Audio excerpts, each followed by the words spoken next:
அவட்டை இந்த ஒரு வார்த்தையை யாராச்சும் சொல்லி கேள்விப்பட்டிருக்கீங்களா? இதுக்கு பின்னாடி இருக்கக்கூடிய அந்த டார்க் மிஸ்ட்ரி என்ன? நம்மளோட முன்னோர்கள் கணக்குப்படி ஒரு உயிர் உடலை விட்டு பிரிஞ்சதுலேருந்து பித்ருலோகத்தை அடைகிற வரைக்கும் ஒரு குறிப்பிட்ட காலம் எடுக்கும். அந்த ஒரு பயணத்தை அவட்டை காலமா பிரிக்கிறாங்க. மனுஷனோட உடல் எரிஞ்சதுக்கு அப்புறம் அந்த ஒரு ஆன்மாவுக்கு ஒரு தாபம் ஏற்படும். அதனால தான் பானை உடைச்ச முச்சந்தியில் 16 நாள் வரைக்கும் சின்ன மண்பானையில் தண்ணி வைக்கிறது இன்னைக்கும் கிராமப்புறங்களில் வழக்கமாக இருக்கு.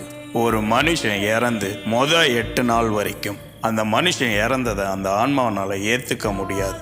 அந்த உடலோட வாசனையும் வீட்டோட நினைப்பும் சுத்தி சுத்தி அங்கேயே வர வைக்கும். இதை தான் முதல் அவட்டை அப்படின்னு சொல்லுவாங்க. இருக்கிறதுலே ரொம்ப கொடூரமானது இந்த 2வது அவட்டை தான். முச்சந்தியில பானை உடைச்சதுலேருந்து 31 நாள் வரைக்கும் அந்த ஆன்மா இருண்ட பாதையில பயணம் பண்ணும். அந்த காலகட்டத்தில் அதோட பசியும் தாகமும் ரொம்பவே அதிகமாக இருக்கும். அந்த பர்டிகுலர் 31 நாள் வரைக்கும் முச்சந்திலேருந்து அந்த இறந்த நபரோட வீடு இருக்கக்கூடிய அந்த பாதையில் மதியானம் 12 மணிக்கு மேலேயும் சாயங்காலம் 6 மணிக்கு மேலேயும் இதயம் பலவீனமானவங்க, கர்ப்பிணி பெண்கள், சின்ன குழந்தைங்க அந்த பக்கம் போனால் அவட்டை அடிக்கும்.